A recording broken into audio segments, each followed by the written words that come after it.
De nos jours, les parcours professionnels sont de moins en moins linéaires. On peut changer plusieurs fois d'entreprise, de métier, voire de statut, salarié, indépendant, etc.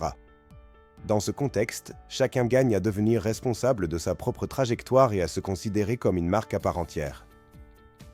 Le personal branding, ou marketing de soi, consiste à adapter les approches du marketing à la personne.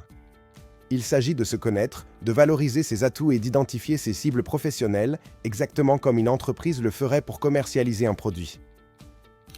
Pourquoi faire du marketing de soi? Anticiper les changements, les carrières sont moins prévisibles, donc mieux vaut être prêt à saisir des opportunités ou à s'adapter à des évolutions rapides. Mieux communiquer, adopter des techniques initialement pensées pour mettre en valeur des marques ou des produits et les appliquer à son propre profil, à ses compétences et à ses projets. Gagner en clarté et en confiance, clarifier ses objectifs personnels et professionnels, prendre du recul et organiser un plan d'action pour se rendre plus visible et en adéquation avec les demandes du marché. Les grandes étapes d'une démarche de personal branding. Définir son intention personnelle, clarifier ses valeurs, ses envies et ses motivations profondes. Identifier ses compétences et ses atouts, se connaître pour pouvoir mettre en avant les bons arguments. Analyser le contexte, étudier les tendances de son marché, l'évolution des métiers et les besoins des entreprises. Élaborer une stratégie de communication, choix des messages à faire passer, des canaux, réseaux sociaux, CV, etc. et mise en cohérence de l'ensemble. Passer à l'action et ajuster en continu, tester, recueillir les retours, perfectionner son image et son discours. Les outils qui seront présentés. Outils de réflexion personnelle, intention personnelle, SWOT personnel. Outils marketing adaptés à la personne, mix marketing de soi, fleur des services, matrice des compétences. Outils de communication, réputation, storytelling, pitch, copy stratégie, CV, slide de synthèse. Bénéfices attendus. Se sentir aligné, définir une orientation claire, en accord avec sa personnalité et ses valeurs. Gagner en visibilité, se démarquer auprès des recruteurs, managers, partenaires ou clients. Évoluer et mieux négocier, prouver sa valeur sur le marché et justifier, par exemple, une augmentation, une promotion ou une nouvelle mission. Chapitre 2. Outils fondamentaux du marketing de soi. L'intention personnelle. C'est une vision à moyen ou long terme de ce que vous voulez devenir ou réaliser, tant sur le plan professionnel que personnel. Pourquoi c'est utile? En étant clair sur ses aspirations, on évite la dispersion et on choisit plus facilement les opportunités qui nous correspondent. Pour le faire, vous pouvez vous accorder un moment calme et vous poser les questions clés. Qu'ai-je vraiment envie de faire ou de devenir? Quelles sont mes priorités? Qu'est-ce qui n'est pas négociable pour moi? Le mix marketing de soi. Le mix marketing classique repose sur les 4 P. Appliqué à la personne, on obtient. P comme personne aux prestations, quelles compétences, quelle identité, quelle expertise. P comme prix, quelle est ma valeur sur le marché? Quels services sont marchands, lesquels sont gratuits, exemple bénévolat. P comme place, dans quel lieu réel ou virtuel dois-je être présent, salon, événement, réseau pro. P comme promotion, quels canaux et messages utiliser pour me faire connaître, CV, réseaux sociaux, blog, portfolio, bouche à oreille. La fleur des services.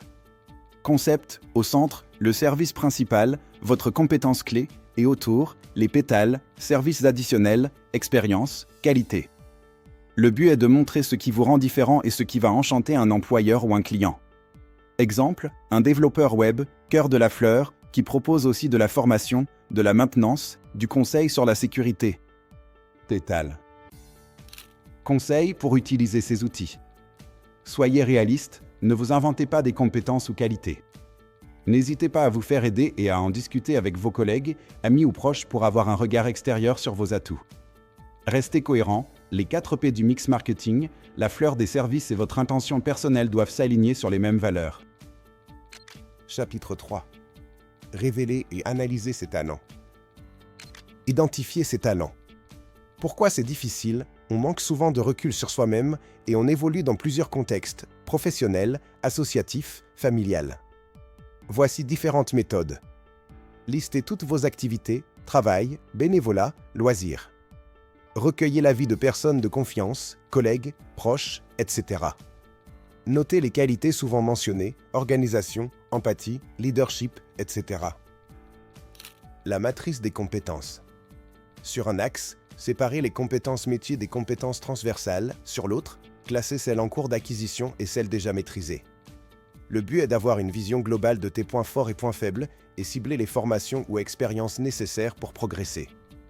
Petit conseil, comparez les compétences requises pour un poste ou un projet aux tiennes, cela vous permettra de voir où vous devez vous concentrer. La checklist des compétences acquises. Listez de façon méthodique tout ce qu'une fonction ou un projet nécessite, puis auto-évaluez-vous avec une échelle de notation par compétence. À quoi ça sert? Mieux préparer un entretien d'embauche ou un bilan professionnel. Découvrir ses lacunes pour se former ou changer d'orientation. Repérer ses points forts pour mieux les mettre en valeur. Adapter ses compétences au contexte. Les métiers évoluent, les technologies et les secteurs aussi. Une veille permanente est indispensable pour anticiper les tendances, comme les nouveaux outils digitaux, les changements sociétaux. Pour cela, fixez un objectif de veille, poste à l'étranger, nouvelles méthodes dans un secteur précis. Identifiez les sources d'informations, presse, web, salons, conférences, réseaux sociaux. Récupérer et trier l'information, puis adapter son profil en conséquence, formation, certification, etc.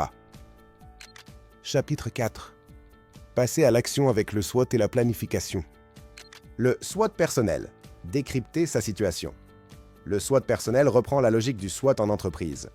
Il s'agit d'analyser S de strengths, vos forces et atouts, V de weaknesses, vos faiblesses et lacunes, O de opportunities, les opportunités qu'offre votre environnement, T de threats, les menaces auxquelles vous faites face. L'objectif est d'obtenir une vue d'ensemble de votre position dans votre contexte actuel, marché de l'emploi, création d'activités, évolution de postes, etc. Cette photographie à 360 degrés vous permet de prendre des décisions plus éclairées pour la suite de votre parcours. Comment réaliser un SWOT personnel? Listez les opportunités et menaces externes. Pour les opportunités, analysez le marché de l'emploi, les tendances sectorielles, la demande pour vos compétences, les nouveaux canaux de recrutement ou de prospection. Pour les menaces, regardez tout ce qui pourrait freiner votre projet, saturation du marché dans votre région, manque de budget pour une formation, innovation qui risque de rendre certaines compétences obsolètes, etc. Identifiez aussi vos forces et faiblesses internes.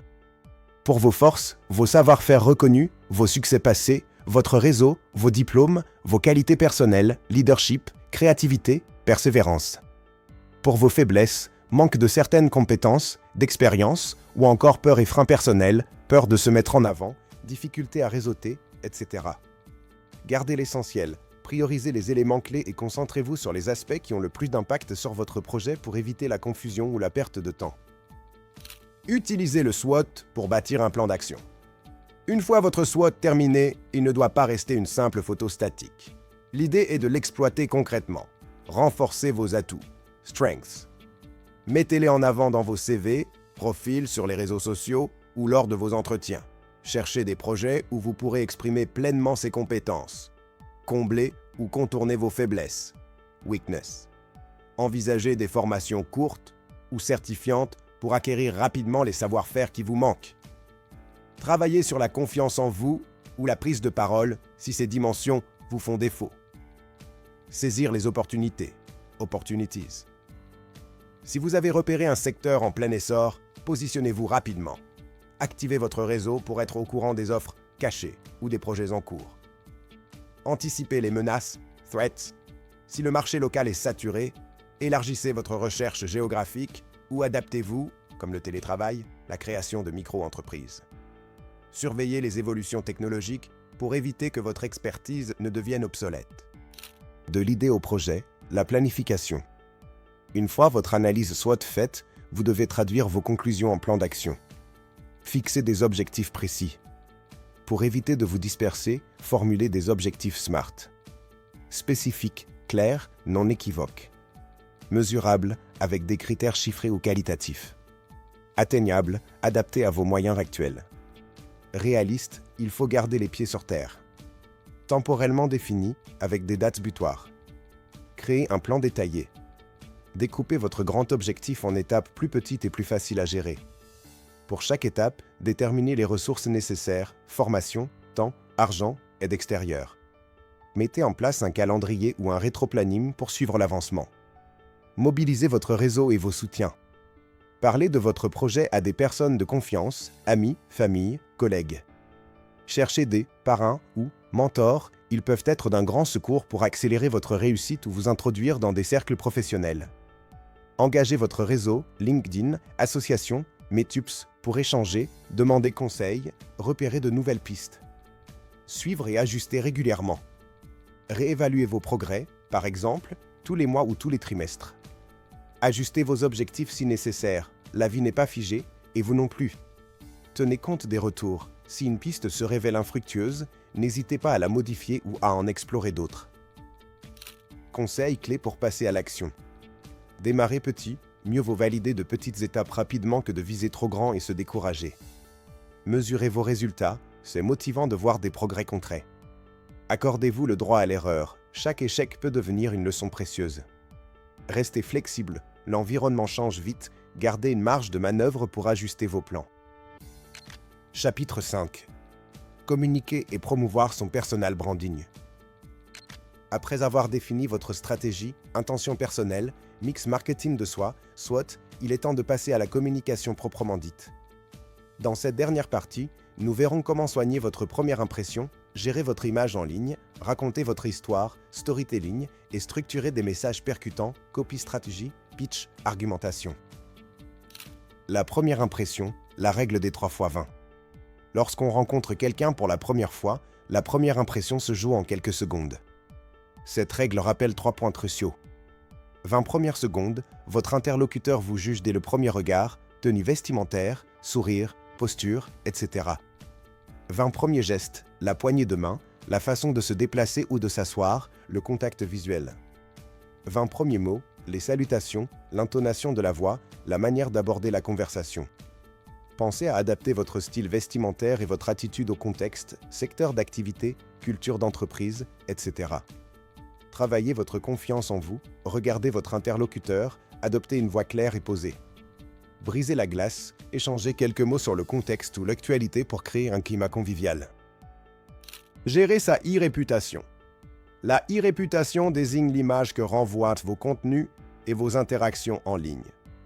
À l'ère du digital, beaucoup de recruteurs et de partenaires potentiels font d'abord un tour sur Google et les réseaux sociaux avant de vous rencontrer. Construire une présence positive. Choisissez les réseaux sociaux pertinents pour votre objectif.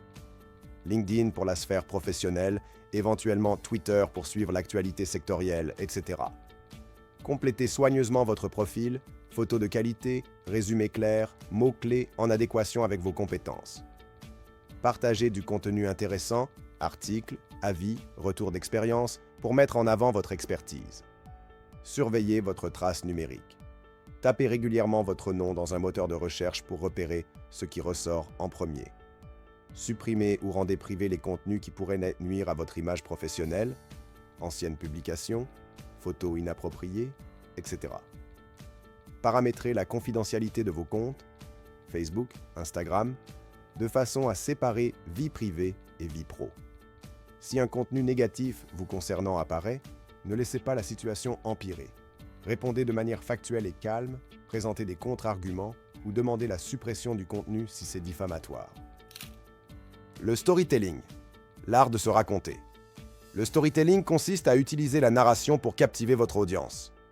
Au lieu de présenter votre CV de façon purement chronologique, vous pouvez raconter une histoire qui met en valeur vos expériences, vos motivations et vos valeurs. Pourquoi ça marche? Car les histoires marquent les esprits, suscitent des émotions et facilitent la mémorisation. Vous valorisez ainsi les moments forts de votre parcours et montrez comment vous avez surmonté des défis. Pour le faire, structurez votre parcours comme un récit, une situation de départ, votre contexte, des obstacles, problèmes rencontrés, un dénouement, solution trouvée, et une conclusion positive, ce que vous avez appris ou réussi. Choisissez vos personnages, vous en êtes le héros, mais d'autres personnes, collègues, mentors, clients, peuvent jouer un rôle dans l'histoire. Mettez en avant vos valeurs, persévérance, créativité, empathie, montrez comment elles vous guident. La copy stratégie, clarifiez vos messages. Adaptée du marketing, la copy stratégie aide à articuler les éléments clés d'un message publicitaire. Appliquée au personal branding, elle se compose de 5 volets. Promesses, Quel atout principal offrez-vous? Rapidité, expertise, capacité à fédérer, etc.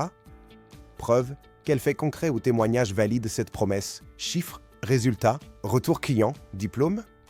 Bénéfice, en quoi cela profite-t-il à votre interlocuteur, employeur, client, collaborateur? Ton, quel style général adopter? Sérieux, chaleureux, dynamique? Message résiduel, quelles sont les 2 ou 3 idées fortes que doit retenir votre audience après l'échange? Dernier conseil pour une communication réussie. La cohérence avant tout, votre image en ligne, votre pitch, votre storytelling et votre CV doivent raconter la même histoire et refléter les mêmes valeurs. Pratiquez en vous enregistrant ou en vous filmant pour repérer vos tics de langage ou de gestes. Répétez votre pitch devant des proches. Soyez authentique, il est inutile de chercher à surjouer, vos interlocuteurs sentent vite s'il y a un décalage. Interagissez avec votre réseau, recommandez les autres, commentez des posts, participez à des groupes de discussion. C'est aussi une façon de démontrer votre expertise. Restez à l'écoute, la communication, ce n'est pas qu'une affaire de parole, c'est aussi savoir poser des questions, reformuler et s'adapter à son interlocuteur. Pour conclure, la communication dans le personal branding est la clé pour donner corps à toute votre stratégie. Que ce soit à travers la première impression, la e-réputation, le storytelling ou un pitch soigneusement préparé, l'idée est de présenter vos compétences, vos valeurs et votre personnalité de la manière la plus pertinente et la plus convaincante possible. Bien exécutée, cette démarche vous aidera à vous démarquer, que ce soit pour trouver un emploi, faire évoluer votre carrière, séduire des investisseurs ou fidéliser des clients.